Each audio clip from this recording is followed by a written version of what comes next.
racism is racism. The hell with that. I wish somebody would try to treat me differently because of the color of my skin.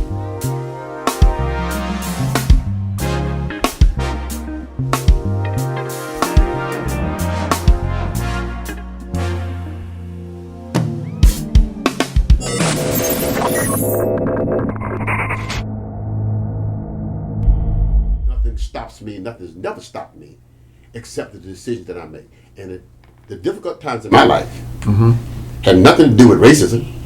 I just made the wrong decisions. Ownership. Got to.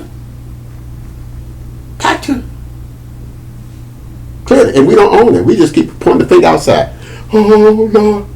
And now, it used to be the Cubans.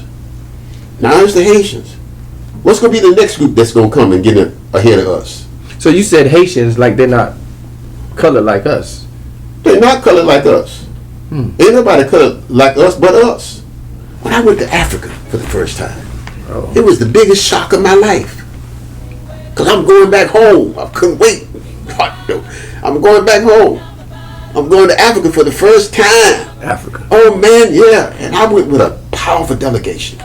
I went to observe the first Democratic elections in 25 years.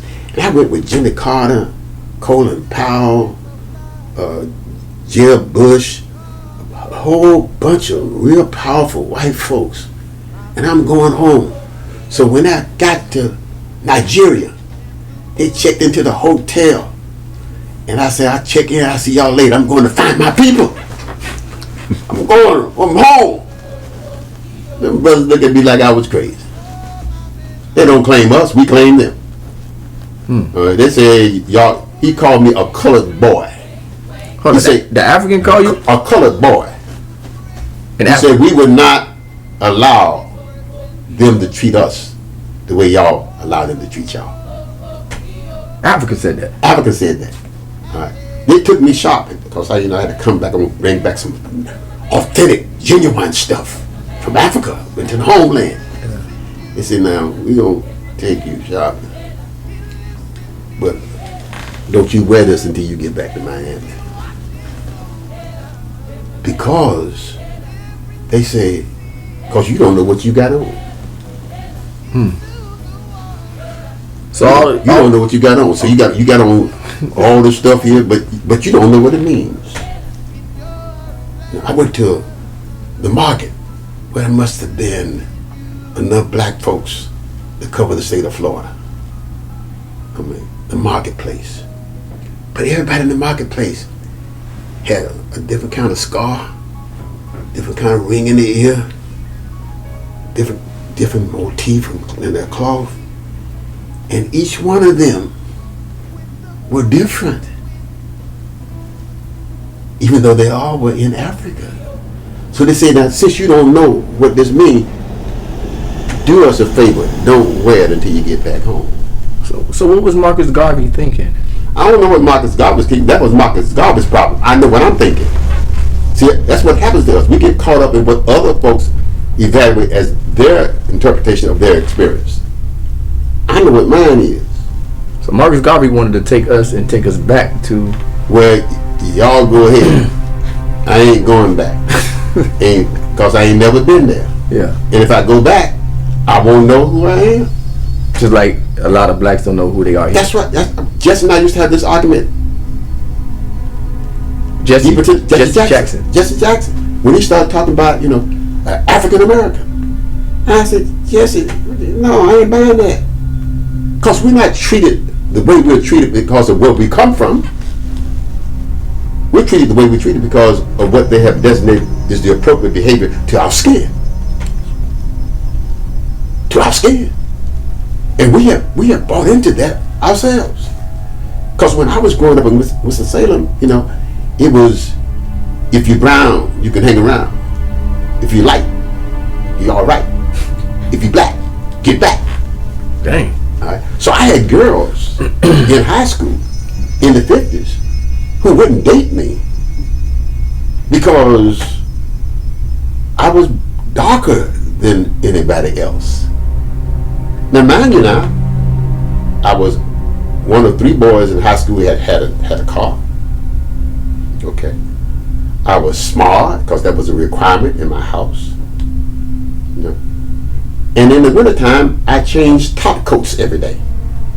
So I was smooth dresser. But because of the color of my skin, I was black. Certain girls would not date me. So it ain't where I came from. It ain't what I had. It's what they gave me because of the color of my skin. What do you think that is? So what do you consider yourself, American or African American? Oh, I consider myself an American, full time. So do you say it okay for us as people just to call ourselves American? Oh, absolutely. That's what I am. I wasn't born in Africa. No black American? So black American? No, I'm an American. Just an American? I'm an American. But what about those people who look at you and disagree and That's say our problem. ancestors from Africa? That's their problem. So I'm not going to take on their problem. That's their problem. I have to be comfortable with who I am. And see, the problem is that we spend too much time trying to satisfy others' perception about who we are. I'm comfortable with who I am. I am comfortable with who I am. Period. Now, when I got some difficulties, you know, I used to be uncomfortable with who I am because I just got through telling you.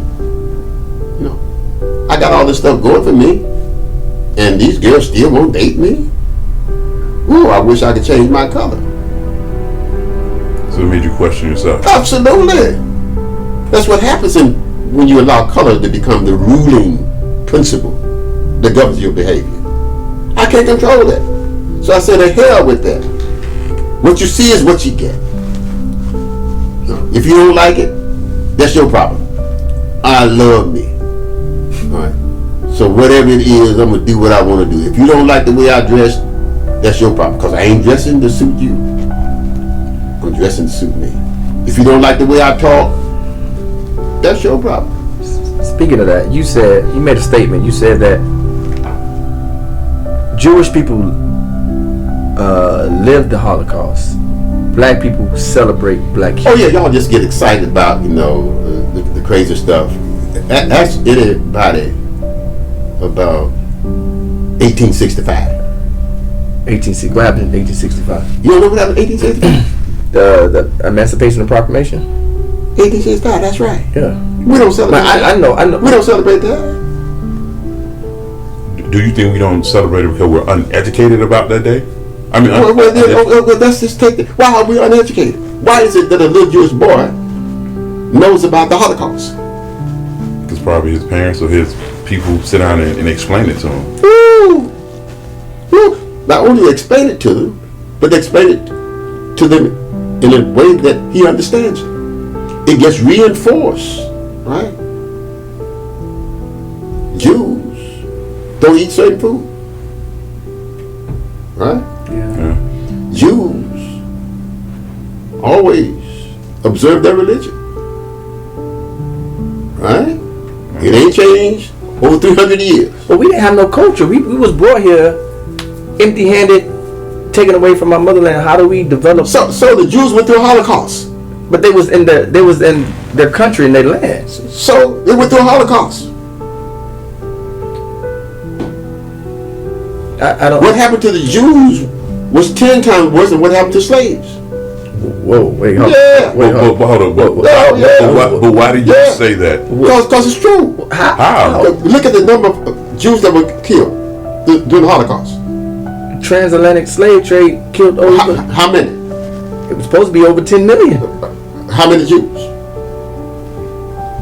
Well, we need not debate and quibble over who got killed the most. Yeah. The issue is, what purpose did the past serve to the future?